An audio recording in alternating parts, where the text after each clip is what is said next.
పేరు గుంటుపల్లి ఉమామహేశ్వరరావు అండి. రాష్ట్ర బీసీ సంఘ ఉద్యోగస్తుల ఉపాధ్యక్షుడు, ఈజూడు వర్కింగ్ ప్రెసిడెంట్గా ఈ నిర్వర్తిస్తున్నాను. ముఖ్యంగా చెప్పేది ఏంటంటే, వై సతీష్ కుమార్ గారి అకాల మరణం చాలా ఈ ఈ 2.5 కోట్ల బీసీలకి మానసిక శోభ. అంటే ఒక ఉద్యోగస్తుడు, నేను ఒక ఉద్యోగస్తుగా రిటైర్ అయి ఉన్నాను. నా తోటి ఉద్యోగస్తుడు చనిపోవడం అనేది చాలా బాధాకరమైన విషయం. వాస్తవం చెప్పాలంటే ఆ కుటుంబానికి ఈ కూటమి ప్రభుత్వంతో న్యాయం చేసి ఆ కుటుంబాల్లో ఉన్న వాళ్ళకు వాళ్ళ కుటుంబ సభ్యులకు ప్రభుత్వ పరంగా రక్షణ, అదేవిధంగా మంచి ఉపాధి కల్పించి ఆ కుటుంబానికి 5 కోట్లు మాత్రం, వారి కుటుంబానికి 5 కోట్లు ప్రభుత్వం వాళ్ళు కూటమి ప్రభుత్వం ఇచ్చి ఆ కుటుంబాన్ని అన్ని విధాలు సాగించాలని కోరుతున్నాను. భవిష్యత్తులో ఇటువంటి దారుణాలు జరగకుండా కూటమి ప్రభుత్వం తక్షణ చర్యలు తీసుకోవాలి. ఇంకో విషయం ఏంటంటే, పరకామణిలో కావచ్చు, లడ్డులో కావచ్చు, ఒక థర్డ్ పార్టీ విజిలెన్స్ ఉండాలి. అంటే ఎవరికి సంబంధం లేని విజిలెన్స్. పరకామణిలో డబ్బులు ఎక్కేటప్పుడు కానీ, లడ్డు తయారు చేసేప్పుడు కానీ, లడ్డు గురించి మెటీరియల్ గురించి కానీ ఒక థర్డ్ పార్టీ విజిలెన్స్ ఉండాలి. అంటే నాన్ పొలిటికల్, నాన్ అఫిషియల్, ఒక హుందాయిన ప్రజల్లో ఉన్నతమైన వర్గాల్ని, సేవా వర్గాలని విజిలెంట్గా వేసి ఇటు భవిష్యత్తు జరగవు. భవిష్యత్తులో ఇటు పునాతో కాని చూడాలని ప్రభుత్వాన్ని కోరుతున్నాం. నా పేరు అశోక్ కుమార్ గౌడ్, రిటైర్డ్ డిఎస్పి. నేను లాస్ట్ ఇయర్ రిటైర్డ్ అయ్యాను. అయితే ఇప్పుడు మనం ఈ రోజున మాట్లాడుకున్నటువంటి ఈ యొక్క సతీష్ కుమార్ గారు, అతను చాలా దురదృష్టమైనటువంటి సంఘటనలో మరణం జరగడం జరిగింది. ఆ యొక్క మరణం కూడా అనుమానాస్పదంగా ఉండటం వల్ల ఈ రోజున ఈ యొక్క కార్యక్రమం పెట్టుకున్నాం.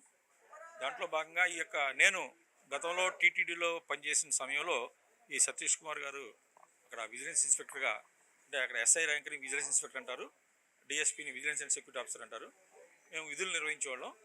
దాని తర్వాత అతను ప్రమోషన్ తోటి సిఐ ర్యాంక్, అంటే అసిస్టెంట్ విజిలెన్స్ సెక్యూరిటీ ఆఫీసర్గా అక్కడ పరకామణి యొక్క కేసులు దాన్ని పర్యవేక్షణ చేసేటటువంటి ఆఫీసర్గా టీటీడీలో ఉన్న సమయంలో మరి అక్కడ ఆ పరకామణిలో దొంగతనానికి పాల్పడినటువంటి సివి రవికుమార్ అనేటటువంటి వ్యక్తి మరి డాలర్లు, ఆ రోజున ఫారిన్ కరెన్సీని అతను పరకామణిలో చూసేటటువంటి వ్యక్తి కొన్ని $1,100 అతను దొంగలించాడు.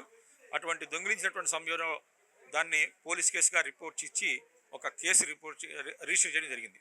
అయితే ఈ యొక్క 379 కింద ఏదైతే కేసు రిజిస్టర్ అవుద్దో ఆ 379 కేసు ప్రజెంట్గా మన కొత్త యాక్ట్లో బిఎన్ఎస్లో 303 అని అంటాము. ఆ 303ని కాకపోతే 379 అది కాంపౌండబుల్ అఫెన్స్ కాదు. కానీ అక్కడ కొన్ని ఒత్తిళ్ళకి గురి చేసి మరి టీటీడీకి సంబంధించినటువంటి అధికారులు కానీ, లేకపోతే దాని యొక్క రాజకీయ పార్టీకి సంబంధించినటువంటి వాళ్ళు కానీ కొన్ని ఒత్తిళ్ళను క్రియేట్ చేసి ఆ కేసుని కాంప్రమైజ్ చేశారు. మరి అది కాంపౌండబుల్ అఫెన్స్ కాదు. అది సిఆర్పిసిలో 320 క్లాజ్ 8 కింద కాంపౌండబుల్ కాదు. ఇప్పుడు బిఎన్ఎస్ఎస్ యాక్ట్ దాంట్లో 359 సెక్షన్ కింద అది కాంపౌండబుల్ కాదు. అటువంటి కాంపౌండబుల్ కానటువంటి అఫెన్స్ని మరి ఎంత ఒత్తిడి క్రియేట్ చేసి మరి చట్టానికి వ్యతిరేకంగా, చట్టం యొక్క పరిధిలో కాకుండా కాంప్రమైజ్ చేసినటువంటి సందర్భంలో మరి ఎవరో హైకోర్టులో పిటిషన్ వేయటం వలన ఆ రిట్ పిటిషన్ మీద బేస్ చేసుకొని హైకోర్టు ధర్మాసనం ఈ యొక్క సిట్కి, స్పెషల్ ఇన్వెస్టిగేషన్ టీంకి దాన్ని ఇవ్వాలని చెప్పని ఆశించడంతో ఆ స్పెషల్ ఇన్వెస్టిగేషన్ టీం దర్యాప్తులో భాగంగా ఈ యొక్క సతీష్ కుమార్ ఎవిడెన్స్ చెప్పడం కోసం గుంతకల్ నుంచి బయలుదేరుతున్నాడు. మరి ఆ గుంతకల్ నుంచి బయలుదేరే టైంలో ఎటువంటి ఆందోళన కానీ, లేకపోతే టెన్షన్స్ కానీ లేనటువంటి వ్యక్తి మరుసటి రోజు ట్రాక్ మీద శవమై పడి ఉన్నటువంటిది ఎన్నో అనుమానాలు దారితీస్తుంది. అయితే ఈ రోజున అందరూ చెప్పుకున్నటువంటిదే, మేము కోరుకునేది, బీసీ సంక్షేమ సంఘం తరఫున కోరుకునేది ఏంటంటే ఆ యొక్క దర్యాప్తు ట్రాన్స్పరెంట్గా మరి అలాగే అతి వేగంగా జరగాలని చెప్పేసి మేము కోరుకున్నాం. మరి అలాగే దీంట్లో చట్టానికి వ్యతిరేకంగా మీకు అందరికీ తెలుసు, 379 ఐపీసీలో ఒక దొంగదగించి సొత్తుని స్వాధీనం చేసుకుంటే అది 411 ఐపీసీ కింద రికవరీ చేయాలి, స్టోలెన్ ప్రాపర్టీ కింద.